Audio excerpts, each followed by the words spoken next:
Hello, welcome to the Maya Toolbelt. This is Michael. In this video you can see that we're already in the Hypershade. If you want to see how I set up this Hypershade like this, you can go to the Panels menu, Panel, and then choose the Hypershade here to open up the Hypershade as a window panel in your view and not just a floating window, which I find this preferable. I've also opened up a viewport here that I've docked in the middle of my UI. You can open that up by going to Window and clicking on viewport here and then dragging that open viewport anywhere you want and docking it in your UI wherever you want it to go. I have it here in the center so I can still have a little portal into my scene if I so chose to use that. So for today's video, what I wanted to talk about was actually a utility node in the Hypershade that you've probably used before. It's probably one of the more commonly used utility nodes because it's one of these nodes that are automatically created when you create a bump map. So to demonstrate this, let me create an object first. Let's go ahead and just make a simple sphere.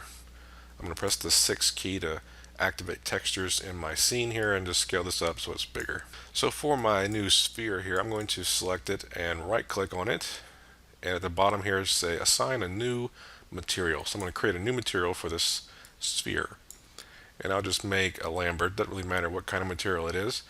I'll just choose Lambert though for now, and you see my Lambert appear in my work view like so. I can rename this if I want by double clicking Lambert 2, and I can call it something else, for example Bumpy, which it isn't yet, but it will be. Over here in the property editor with my Lambert material selected, you can see I have a channel here called bump mapping.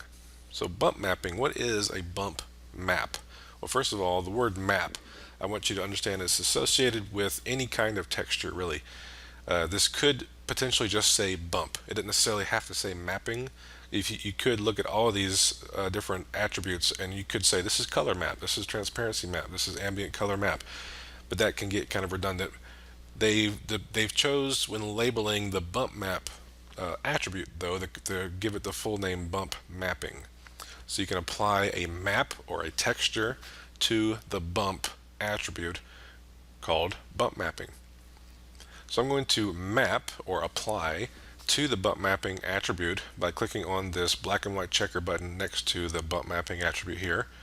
Click that, and we have our create render node window appear, and we can choose a texture to apply as a bump map. I want to move this over here for now though, just so you can see my shading network the way it is so far.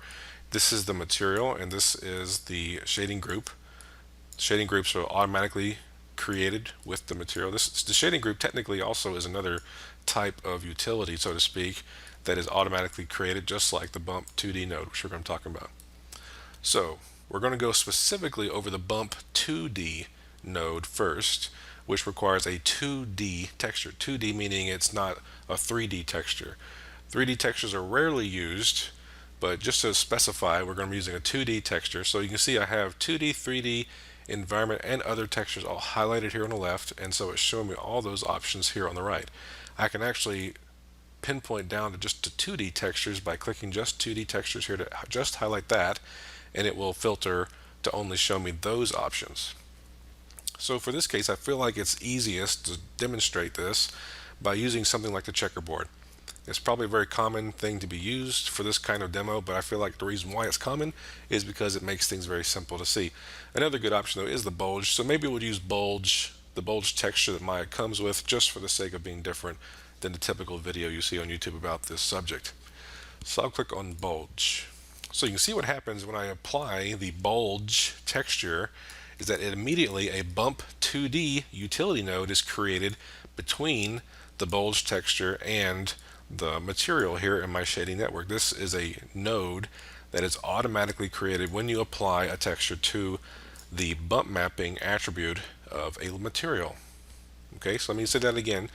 Whenever you apply a texture to the bump mapping attribute of a material, a Bump2D node, assuming of course you're using a 2D texture, but this Bump2D utility node is automatically created and is situated in the shading network between the texture and the Lambert. Okay, this is automatically created. Over here is the Place 2D Texture Utility node, which is also automatically created. So a lot of these very common utility nodes are automatically created and already applied to your textures and materials without you having to really do much of anything. Just so you understand how that works. Now, I'm going to delete these in a second. I'm just going to show you the difference in operation, or the difference in how we did things. So what we did just now was we selected the material, we called it bumpy, and I clicked on the little black and white checker button next to bump mapping to apply a new texture to that attribute, right? And when I did that, the Bump2D utility node is created automatically. So I'm going to select all these, my bulge texture, the placement node that comes with it, as well as that Bump2D node, and delete them. So now let's go over here and create the bulge 2D texture by itself here. Now the only difference that I'm going to be doing right now is that instead of creating the texture through the material by mapping that attribute with a new texture, I'm going to create the texture first. And by creating the texture first, I can apply this texture to an attribute manually. If I middle mouse click and drag on bulge 1, that texture, I can drag over here. You can see as I mouse over these different attributes, that dotted square, that dotted line appears around the attributes I mouse over. And if I go over bump mapping and let go, again, that Bump2D utility node is automatically generated and applied between the texture and the material. So this object here, this Bump2D utility node, is required for a bump map to work. Okay? So how does this work and what does it do exactly? You may already know some of this stuff, since again the Bump2D node is relatively common. You see it relatively often, and you can see the effect of the bulge texture on my sphere here in the scene. That bulge texture, if I click on this and click on the S icon next to it, you can see it solos that texture, and so I can see what the texture actually looks like. This texture is kind of like, it almost looks like a window, with the black being window panes and the white being the glass area between them. That's kind of what it resembles to me anyway. And they look kind of shadowy around the window panes, almost as if they've been blurred a little bit. So it gives this kind of gradient, white to black gradient inside each of these little squares. And you can see that here on the sphere as I look at it. And the reason why we can see it like this is, again, because I've clicked this little S icon, which solos the texture. It allows me to see just that texture. If I click this S again, it turns the solo off, and now we see what the texture actually does, which is creates this kind of bulgy, hence the name bulge, this kind of bulging look to the sphere. Everywhere where the bulge was white, it creates this kind of pillowing effect, and everywhere it was black, it creates this crease through here with the bump map. So that's why bump mapping works in general. Bump maps are, again, I'll click on the solo button. Bump maps are traditionally grayscale, which meaning they don't have any color. They're all black and white gradient. And wherever the grayscale is black, the darker the black, the deeper or lower down the bump is. Wherever the white is happening, or where it's lighter, the higher up or more raised that area will be, thanks to the bump map. I'll click this S again to unsolo it. So we can see that effect here. Those black lines, or the window panes, are down or lowered, and the white areas are raised, giving us again this kind of pillow looking effect. Okay, so the way this is constructed right now, if we kind of deconstruct this and how it's all being fitting together, the Bump2D utility node, let's just look at that by itself. I'm going to select this little arrow here and detach it, and select this arrow and detach it. So now we have our Bump2D node all by itself. Let's zoom in on this thing and look at it. So when we look at it here, we have it selected. We can see it here in the property editor, all the attributes that are associated with the Bump2D node. We have the bump value, the bump depth, and then a drop down menu for use as, and we have a couple options. First we have as bump, which is default, or we could choose to use it as a tangent space normals or object space normals. These two options are used when you're using it as a normal map, which is different than a bump map, and we can explain that in a little bit. But right now we'll just keep it as bump, and we'll go through that normal map stuff later. Let's look at the utility node itself. You see we have an input here coming in, and that dictates the bump value. And then we have an out normal. This is a value that has 3 different numbers within it. You can see here we have X, Y, and Z, which makes it a vector value type. So if we look over here at our material right now, we have this option called normal camera. So the normal camera attribute of the material is actually the bump mapping attribute. So if we drag the out normal to the material, you can see that only other vector attributes are highlighted or are available to plug in our out normal from the Bump2D utility node. If we click and drag this again, we can go to normal camera and let go. And you can see as we do that, it applies it to the bump mapping. And we know it applies. If I delete this, you can see here we have that black and white checker button next to bump mapping. If I click and drag this out normal, and out normal goes to normal camera, so you see those two attributes are kind of linked in that way, out normal to normal camera. Now we have this little black arrow, and so our Bump2D utility node has been hooked up to our bump mapping attribute of our material.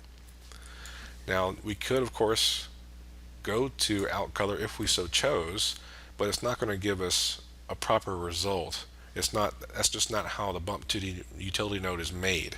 So it's made to produce a bump map result. So we can click and drag this out normal and hook it up to the normal camera. As for the bulge texture, we have 2 outputs from this. Now by default it uses out alpha to the bump value, and you see we get this result that we had before. The alpha is different than the color. If I click on this and delete it, we could say out color to bump value, but you see at that, look at this again, the bump value is 1 number. Remember the out normal has 3 numbers, X, Y, and Z. The bump value, however, does not have that little expansion box next to it to expand out different numbers. The bump value is a single number. The out color are R, G, and B. This is another vector value. 3 values associated, an R, or a red value, a green value, and a blue value.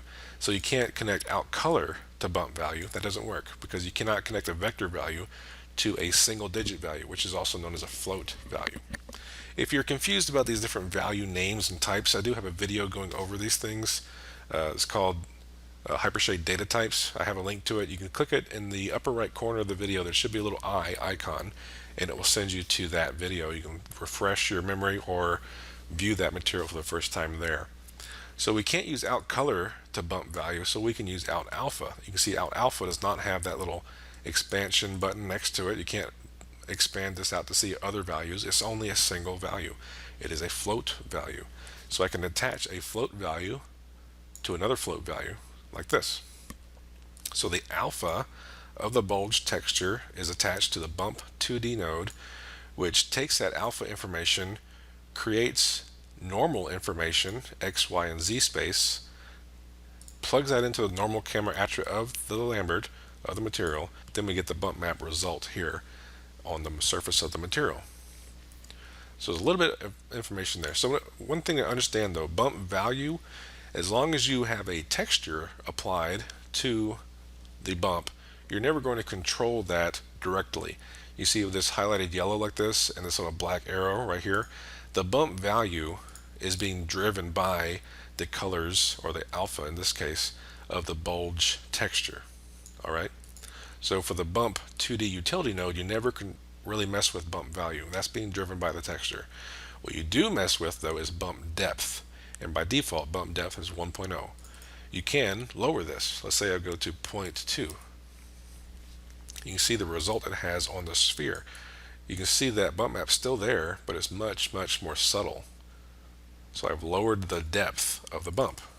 Or I can go higher, 1.5, and now I have a much more contrasty or much more emphatic or powerful bump than I did with a default value. And what you can do is hold down the control key. If you hold control, left click and drag inside this number box and drag left and right, you can almost use it just like a slider, like this, just going left and right, and you can fine tune exactly how much the bump depth should be without having to guess at a value number. You can just kind of eyeball it and say, you know what, I like it right there, and just let go. And now we have our bump depth set to this number, which is 0.5 or so. Now the other thing we looked at here was use as, and we had it set to bump map. So it's using it as a bump map right now.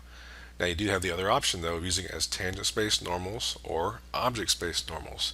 Now again, these are based on using, instead of a black and white image to use as a bump map, we are expecting when using tangent space normals, you can see how when I choose that kind of breaks the surface.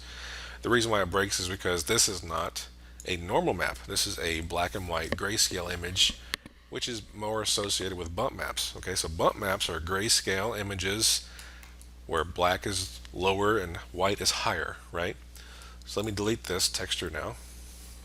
And let's choose another texture that we can use as a normal map.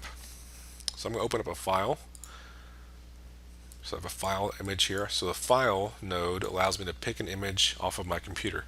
So let me go find a normal map to use. Okay, so I've found this normal map, and you can see it here. If I click on the S icon, or what I also can do is I can plug the out color of this file to the color of the Lambert, and so we can see it displayed here just like it were a color image on the sphere. So this is a normal map. You can see immediately a normal map is very blue, and the reason why is because the colors of a normal map represent RGB values, or red, green, and blue, blue being most prominent. So the way a normal map works, let me click on the S icon here to solo it. You can kind of see it here in the material viewer. I can try and make this bigger. Here we go. So the way a normal map works, this is used in video games specifically for one thing, or at least real-time applications. If not a video game, it can be used in like Google Earth and stuff like that if you wanted it to. Something that's a real-time application that shows a 3D object in real time. It means you can spin the object around and look at it from all angles in real time, and it's not a rendered image. That's just an image of an object, which is what a bump map would be applied to, or not just a bump map, but also a displacement map, also something useful or used often in movies and film and things like that. For video games, though, they use normal maps very often. So this is a normal map. And don't forget, the word normal in 3D is associated with surface direction. So the surface direction is referred to as the normal of a surface. So a normal map, a texture that's affecting the normals of a surface. And so wherever the color of this image is blue, it's affecting the depth, or z-axis. That's the axis that's coming at the camera, which is why the texture is mostly blue, because it's coming at the camera or at the eye, at the line of sight that we have looking at the image. Everywhere where it is red, you can see it over here on the kind of on the right side of things, this red highlight indicates an x-axis direction. Everything that's green, which you can kind of see above, highlighted on the tops of things, that's a y-axis direction coming up and down. So from the right side we get a positive x, from the left side we get negative x, which is a negative red value. From the bottom side we get a negative green value, or top side we get a positive green value. So all these different values in this image will affect the surface and how light hits it and how it looks like in a game or real-time application. So in Maya, if you wanted to use a normal map like you would in a video game object, let me get this back to here, you can use a bump map just like you would otherwise, like we did before, but you'd have to come down here and say use this as a normal map. And we have two different kinds of normal maps. The most commonly used one is tangent space normals, and that's what this is here. So I'm going to detach the out color of this file from the Lambert, so it's no longer going to show the texture like this, and we're going to say, alright, out alpha to here. I'm going to take the bump depth up to 1 again, and now you can see how that normal map is affecting the surface, very similar to how the bump map was before with our bulge texture. But this is a normal map used in video games or whatnot, and we can kind of see that result here. And that's by choosing the use as option of a tangent space normals. Now there is also object space normals, which this is not an object space normal map. The object space normal maps, let me solo this again. This object, this is from a gun, by the way, and I'll credit the source of this texture in the description of this video. This is an object that in a game would be expected to be seen from all different angles, and the gun, this is a gun object, so the prop could be rotated around and can be thrown on the ground or whatever. The light will hit the object and show the normal map the same way no matter what angle it's being looked at from. That's with tangent space normals. Now object space normals, if I go back here, if you were to choose object space normals, that's a different kind of normal map, and it's actually not used very often in games necessarily, because with the object space normals, if you're using that kind of normal map, you're expecting that object that's applied to it to never move. You're going to see that object from that angle and that angle only, and that's the only way that that normal map will look proper on that object, is by using an object space normal map. I don't have an example of that here on my computer just because I so rarely see that being used, but that is what that means though. You have object space normals. I can actually do a web search and kind of show you an example of one. So just by doing image search, we can find this picture here. This shows you a difference between tangent space normals and object space normals and what that image looks like. This boot model, you can see this, you can see that more blue dominant image that we saw before, that we have for our example. That's the tangent space normals. And then object space normals is very much a more brightly colored image, and it's like showing x-axis, y-axis, and so on from very specific hard angles that are never going to change. Let's go back to Maya then. So just whatever kind of normal map you're using, you would pull down this menu and choose whichever type of normal map that you have applied.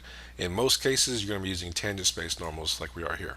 So just like with a bump map, we can decrease or increase our bump depth here. If I were to take this down to say 0.5, for example, it lowers that depth down, or take it back up to 1.5, it increases it like that. We'll go back to default value of 1. So this is the Bump2D Utility node. Again, it's mostly generated automatically whenever a texture is applied as a bump map, or in this case a normal map, to a material. However, if you ever do come across a situation where you want to apply a bump map and one of these is not automatically generated, you can come over here to the utilities category here and create a Bump2D node just like this one, and then plug your file out alpha into the bump value, which then goes out normal into the normal camera value of your material, and get that to work if it's not already. So one thing also that's very common to do with a Bump2D utility node, just because it does add itself, it can be very common for, especially for beginners, to not really realize that. So I wanted to show you something. Let me go press the space bar to go back to my scene here. Press the 6 key so you can see the normal map applied. I'm going to bring back the attribute editor here and look at my material. So just for example, if I were to say open the material in the attribute editor like this, I can click this little black arrow and it takes me to the file. You see that? It went straight from the material to the file. Now if you want to get to the bump depth node, you'd have to go through an extra step. Let me click on the sphere again, which takes me back to the material, and again I'm going to click on this little black arrow. It goes straight to the file. Okay, so again, if you wanted to go to the Bump2D node in the attribute editor, over here, these two buttons up here, we have inputs and outputs. So if you remember from the Hypershade, the file node output is going into the Bump2D node, which is then going into the material. So I click on this little button here. This is the Go to Output Connection button. So whatever this file is outputting to, we can click this and it will go to that node. If I click it, it takes me to the Bump2D node where I can adjust the depth, for example. Click this again, it takes me to the material. Click again on this little arrow, it takes me back to the file. So output to the bump, output to the material. I could say input, takes me back to the bump, input again, back to the file. So I'm traveling through the network in this way using these buttons. You may find that easier than perhaps using the Hypershade, but the Hypershade is here also to use. If you want to select the Bump2D node, you can adjust that bump depth here. But that's how it connects together though. You have your material, the Bump2D node, and then your texture. And the Bump2D node connects the texture to the material through it to create a bump effect, or in this case a normal map effect. So again, thanks for watching. Let me know if you have any questions, or if I missed something, or if you have any additional things I should add to this. Thanks again for watching, and I'll talk to you later.